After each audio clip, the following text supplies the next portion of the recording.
This video is brought to you by Dr. Kristen R. Bromley's Guitar Method Book Series and Online Music Academy. Hi there, I'm Dr. Kristen Bromley. Welcome to my Online Guitar Academy. So delighted to have you joining me. In this quick answer episode, we're going to talk about measures and time signatures. So first, a measure. Well, in a given song or piece of music, there's equal units that happen where the sort of meter or the feel of the song, the time feel, happens. And they're equal measurements. When we're talking about written music, we actually see them written. And I have a little example here on the board where you have like the standard music notation staff with the vertical lines that go across. Each one of those vertical lines marks the measures. So you have the measures in between. Music written in between would have an equal length of time. So the length of time from one measure to the next, each one of those measures lasts the same amount of time. You're going to have the same total number of counts or beats, so to speak, that could happen in each one of those measures. And that's all determined by the time feel or the time signature. So the time signature will be written in music, letting us know how many beats are per measure, so to speak, but it also affects the way the song feels, sort of the groove or the metric feel. So we're going to talk about time signatures here. I have some of the most common time signatures written on the board. If we look at what the bottom number is first, so they look sort of like a fraction, top number and a bottom number, sort of fraction-like, and they're kind of like that, but it's actually a little bit different, more like times tables in a way. So we'll look at the bottom numbers first. So I've got a 4 written here, we've got a 2, and then a number 8. These numbers correlate with a certain rhythmic figure. So, and it's kind of like a fraction in that way. The 4 represents a quarter note. So 1/4 of a whole note, we get a quarter note, and that's what the bottom number equals. A 2 then correlates with a half note. 1/2 of a whole note is a half note. So 2 equals a half note. And 8, 1/8 of a whole note, it equals an 8th note. Now if we had a 16, then 1/16 of a whole note, it would represent a 16th note.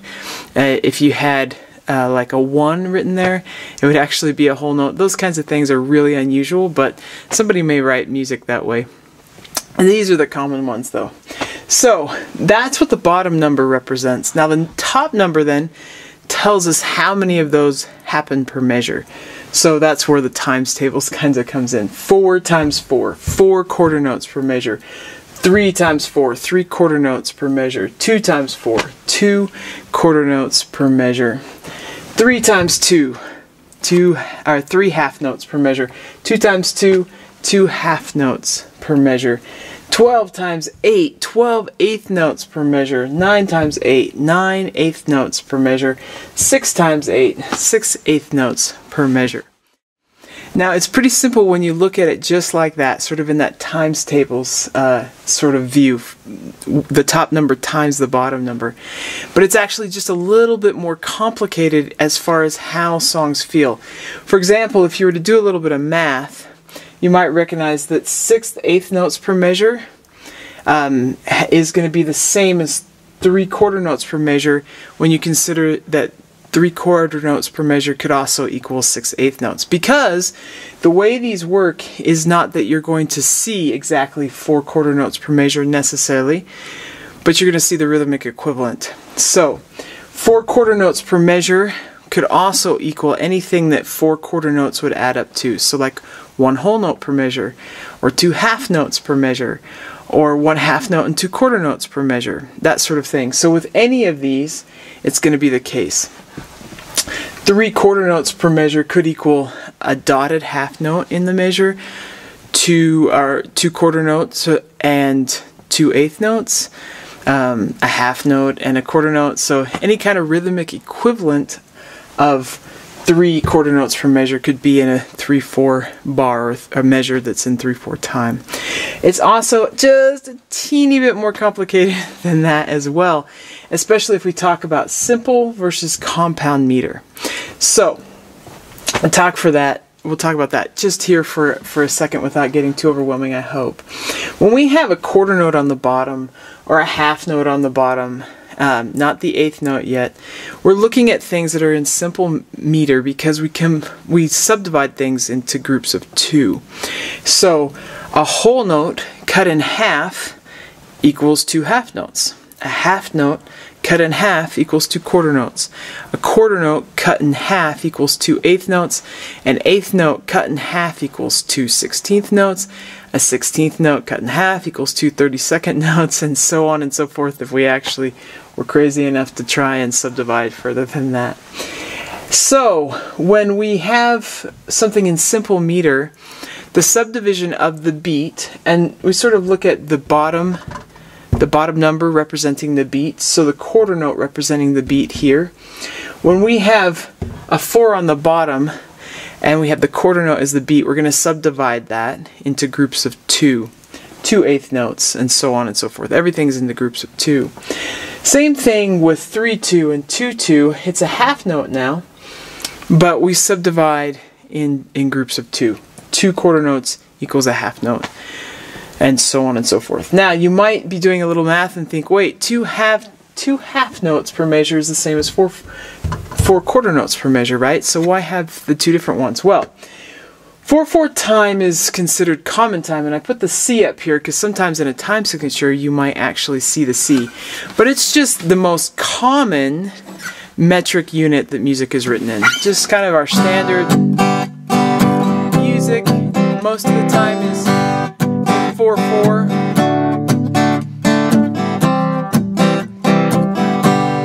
Sometimes we'll get the 3/4, which is sort of that waltz feel. Happens in music sometimes. So what's this whole 2/2 thing? We call this cut time, and you'll see a line drawn through it. So over there you have the C with a line through it representing cut time versus common time. The whole thing with cut time is usually in relation to a tempo. So if the song is going fast versus slow, or just kind of at an even regular tempo, if it starts to go fast, it's really sort of uncomfortable to try and think 1 2 3 4 1 2 3 4 1 2 3 4 1. And as a conductor, if you're conducting a choir or an orchestra, your hands would just be constantly going if you were going to mark each one of those beats. So we really start feeling it when it's faster in cut time or in 2.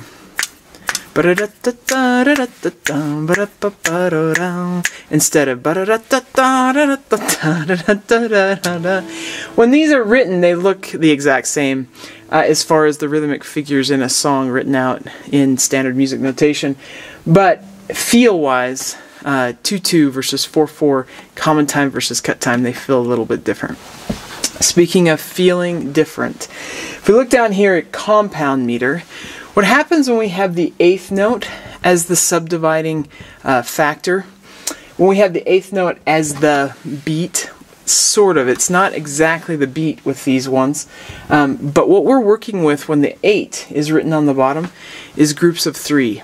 So the subdivision is in groups of 3. So if we look at 6/8 first, 6 eighth notes per measure, a lot might think, oh, it's in 6. It's in 6. No, not quite. If we were truly in 6 beats per measure, it would probably be written in 6/4, and that's another one that we sometimes see, 6/4, especially with old hymns. You sometimes see things written in 6/4, 6 quarter notes per measure. But 6/8, the subdivision is in triplets, so 1 and a 2 and a 1 and a 2 and a.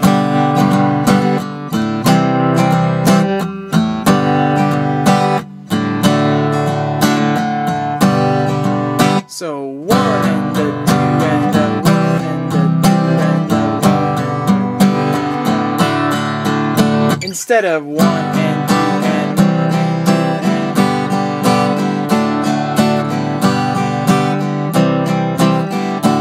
and 2. As if it were in 2/4. So I've lined up the ones that have 2 beats per measure here. So 6/8. 3 eighth notes create a beat, sort of in the tripletized feel. We're getting the subdivision of the beat shown here. And 6/8, 9/8, 12/8 are going to have a lot of eighth notes in them, and it feels sort of in that more complicated compound meter. 1 and a 2 and a. So 9/8 then, 1.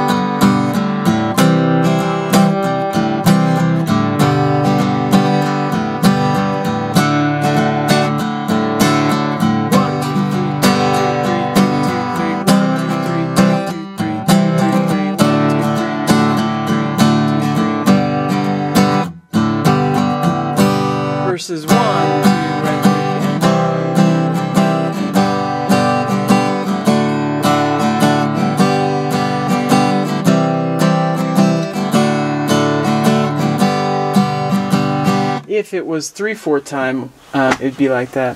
3/2, we sometimes see that with choir music, probably a tempo thing, but I don't see why they necessarily want to write it with a half note instead, when you could just write things in 3/4. But sometimes you'll see people using 3/2, especially I've seen that with old hymns too. Then 12/8, then you got 4 beats per measure, but each one of those beats subdivided by 3/8 notes instead of 2. So 1 and a 2 and a 3 and a 4 and a 1 and a 2 and a 3 and a 4 and a 1 and a 2 and a 3 and a 4 and a 3 and a 4 and a.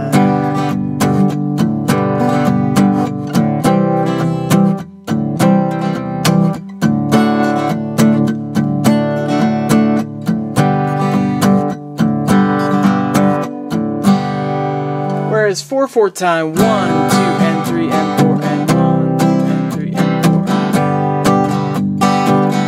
Various different time signatures that could happen, or strumming patterns with the time signatures.